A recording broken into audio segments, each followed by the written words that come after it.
it can pay off using those ones because it gets you out of that mindset of I have to win 2, 3, 4% a week. Screw that. Any prop firm that has a 400,000 account, if you're just getting 0.5 a week, dude, you're making really good money. And that's Yeah. one trade. Hey everyone, welcome to the Anarchy Podcast. 99% of traders will never make consistent profits. So why listen to the 99% of advice? On this show, we're going to challenge some of the most hallowed and repeated tenets of trading, and in doing so, set you up to succeed where others fail. Spoiler alert, we don't have a secret strategy or magic wand that will let you skip out on the hard work of learning the markets, but we can debunk viewpoints that are holding you back. If that sounds good to you, come join us. Hey everyone, welcome to the Anarchy Podcast. Day trading is like being a sniper. You're not going in guns blazing. You're waiting for the perfect setup, the perfect moment to pull the trigger, and then without hesitating, executing your trade. Overtrading is an account killer. It's taking too many shots too randomly and imprecisely.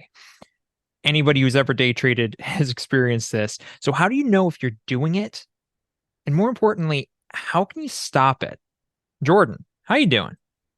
I'm doing well. I'm doing well. And this is something that I actually really relate to. I was actually looking back just earlier this week at some of my accounts from back quite a while ago and just comparing. I was using ChatGPT to kind of compare the data and see what was going on. And the one thing I noticed, even without ChatGPT, was that I had some days where I was taking 50 trades a day on whatever I was trading. And I'm willing to step out there and say that there's probably hardly anyone, I don't care what your strategy is, that is going to be taking 50 trades in a day. So it's very poignant. What is over trading? What is it for you? I don't know. How about you try to help define that for us? So what is over trading? Because that can be relative depending on the time frame you're on, right? Yeah, that's the difficulty, right? So it can be a little bit difficult even to know if you're doing it, right? How is 50 trades too much? Well, how about 10 trades? Does it matter? Like it really depends on strategy and stuff like that. So first off, to define it, overtrading is just taking imperfect setups, right? They're not your A plus setups. They are B grade, B plus grade setups instead of A plus setups. So we all have, you at least should have, if you're a day trader, a strategy that you use, a specific look that you're going for. You shouldn't be using too many strategies. Pick one strategy. We've talked about this before, but pick one strategy and then you get really good at that one strategy. Well, each different strategy has different things they look for to decide whether to take or not take a trade. They're not as clean cut as you like to think, as we all like to imagine. Day trading there's a lot of gray areas, so it can be a little hard sometimes. But I think one way to understand if you're, what over trading is, we all have those setups that are like amazing setups, right? The type of setups that if you were stupid, you'd bet the house on. And of course, nothing is guaranteed, but those are the setups, the ones you'd bet your house on. Those are the setups you should be waiting for. You'll still lose those setups. That's how random the market is. But those setups give you a better chance. And if you're doing anything less than those, if you're trading a bunch of B and C level setups, you're over trading. That's what over trading is. It's taking imperfect setups. What that usually ends up looking like is just taking too many trades. Just the number. That's why it's called over trading, because you're taking B and C trades as well as your A trades. You end up taking 50 trades like old Jordan here back in his early days and blowing accounts. It's a massive account killer. Yeah, it's just I can speak to that. And the reason why you're taking trades is honestly, I think now the mental reason why you're trying to take a bunch of trades is because you're constantly chasing the win, right? So if you Mm. lose one trade, you're hopping into another one because this is going to help you get it back, right? Like it's just a constant I would say a constant chase of that win, that high that you get from trading, especially as beginners. And so you can be in a trade long, it hits your stop loss, and immediately you take it short. And then it comes back down and knocks you out. Like, right? Like, I think we've all done that. We're Guilty. in a trade long. Yeah, we're in a trade. It comes and hits our stop loss. We flip it the other way. It comes back and hits our stop loss. And then you go look at your journal and you're like, dude, I just lost that trade both ways. And Yeah. that's kind of the mental space I feel where, that leads to the overtrading is the constant chase of success. Well, and you know what? It makes sense. I mean, like anybody who's day trading, I think is somebody who's looking for success and wanting to grind and make money and turn this what everybody, a lot of your family and friends are going to say is stupid and gambling and everything. Like people want to work hard at it. And day trading is unique in that it's it's one of the few things that you can't just work harder at and take. Like if you want to make more money as a salesman, you just pick up the phone more. I mean, quite literally, if you Yeah. go from making 50 calls a day to 100 calls a day, you will be effectively doubling your amount of sales just from a numbers game.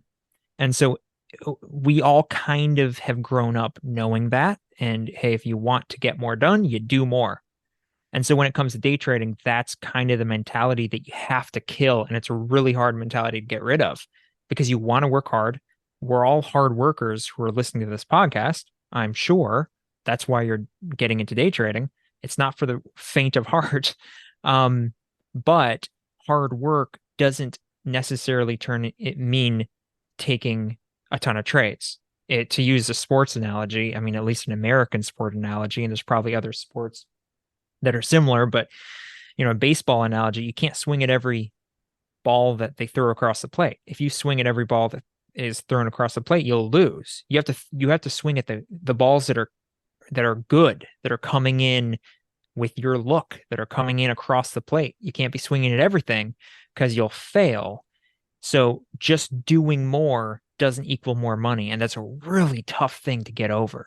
And I think you bring up a good point. I was actually talking to someone earlier this week or last week, and they were telling me it was a holiday, so I was trading outside. I was trading this, and I was like, "Well, are those your trading hours?" They're like, "Well, no, those aren't my trading hours." I'm like, "So why are you trading there?" Well, to get into practice, working hard, and right. So like, I think Mm. you're absolutely right. Like especially people who've been doing trading and trying to be successful for a while, they're hard workers. The only reason you're still in it is because you're tenacious, you're a hard worker, and that can literally fight against you because it can push you to be doing stupid stuff that honestly isn't going to help you. Hey everyone, Levi here to quickly ask if you're finding value in the podcast. We would love it if you'd take a moment to follow the show and leave a review. Helps us out a lot and enables us to bring you the best possible content. Thanks for being part of the community. We love you guys. So now that we've kind of given a summary, so we can start pivoting to, okay, what the hell do we do about it? Right? Like first off, how do you kind of recognize this in yourself? I think it's probably with when you get a little bit of experience, you can start seeing this in yourself. Okay, so you overtrade. How do you stop? How do you get out of it? Because it's really hard to know in the moment. Your brain tends to make every trade amazing. It's not until you go back, right? Yeah, And you yeah. go, "Oh man, that wasn't my A+ setup." But in the moment it's hard. So how do you avoid over trading? Okay, we've had this problem. It's a major problem for all new day traders, and experienced day traders. How the hell do you get over it? Yeah. There's multiple ones. I would say the number one way you can by starting, and what I did was I simply put a max number on of trades that I could take for the day. Right. So Mm, a lot of times everyone tells you to cap your losses of the day. So let's say 1%, 2%, half a percent, whatever you pick. You should pick a number of you're not going to lose more than this percentage in a day. And we've always encouraged that. But the other thing that's really going to help you from over trading is by also capping the amount of trades you can do. And again, that's going to depend upon your style. But I'll venture to say that again, there's probably no one that's going to be taking 50 trades in a day. It should be less than 50. Honestly, it should probably be less than 10. An interesting stat is, I believe it was MFF, may they rest in peace, that actually posted their stats. So take them with a slight grain of salt. But they actually said that the less trade, there was direct correlation between their successful traders, between the amount of trades taken and their profitability. Meaning the people who took less trades were more profitable. There's direct correlation. And I think the number Hmm. was 3 trades or less per day were their most successful traders. So that's just something to keep in mind, right? For your style, it may be more, but keep in mind that according to stats from a lot of prop firms, and this is pretty much what everyone says who's successful is the less trades, the better. So start by erring on the conservative side, right? You can always add more trades as you go on, but start conservative because what that does is having a cap on the amount of trades you can take is going to force you to wait for those good setups, or maybe Hmm. for the first few days you go and take all those trades within the first 20 minutes and you go, well, that sucked because I just took those trades all on crappy trades. What was I doing? Now I can't trade for the rest of the day, and I still do that because I have a max trade. I currently have a max trade of 6 per day, and that's a little high, honestly. I should probably move that to 4, but for me, I have it currently at 6, and that's worked well for me and has helped me to be able to minimize the amount of stupid trades I take. I like that because if you have a max number of trades, it forces you. Yeah, like you do your first 4, 5, 6 trades in the first 10 minutes, and then you're like, oh crap, I'm done. So And then you're also that's a big sitting one. there and you look at the chart and you're like, there was my setup. Yeah, yeah, yeah. And then of course it comes and it your setup comes and it looks amazing. And a way to keep, I think it's also important if you don't have if you're breaking your rules, find accountability, right? It's only so helpful if you have a max number of trades you can take in a day and you're not sticking with it. If you're not sticking with it, get accountable. Get somebody who can smack you across the face if you break your rules or whatever you have to do. You have to learn discipline on this. This is where it gets into the second thing you can do to stop over trading and much more gray and much more difficult is you have to work on your mindset around trading. More trades doesn't equal more money. Like Jordan just said, the actual Yeah. stats on this show Yeah. that. It's really hard to get past that. Again, it's very unique. Most jobs, most professions, most things you do, the more you effort you put in, the more you make out. And it's just not how it works. And so I think an important mindset shift that you have to work on is make not taking trades a that's work, right? Because when you don't take a trade and you want to, that takes a lot of effort and it builds your discipline. So every time you can make those, little wins of, hey, I wanted to take that and I didn't take that because it wasn't my look. That's work. That this is the day trader's work, right? The day trader's work is not taking trades. It is not taking the trades that you want to. That's what separates the winner day traders from the loser day traders. It's not about how many wins they get, it's about how many losses they can avoid. And that's a huge mindset shift that you have to get past if you're ever going to be a winning day trader. Yeah, and I mentioned this every day on our live stream. By the way, check us out. We usually stream London Open, so the hour before Hmm. London Open, so 11 p.m. Pacific time, or that's 2 a.m. Eastern Standard Time. We start trading. Usually me, Levi sometimes joins in, and I mentioned this on our live stream. Come join us, Anarchy Trading on YouTube. The fact is, all you need is 0.5% per week to be making over 20% profits per year. So let's think of It's that. huge. You have a 400, let's say you have a $400,000. Let's even do 100,000. Let's say you have $100,000 account and or it's more fun if you say 400. So if you have a $400,000 account and you make 0.5% per week, that's 2 grand per week. That's 8 grand per month. That is a close to essentially 100 grand per year, which I'm pretty sure most of America can live off of with ease. And that's with simply 0.5% per week. Hmm. Meaning even if you're so if you're risking, all you have to do is have one trade that you win for the week and you're done.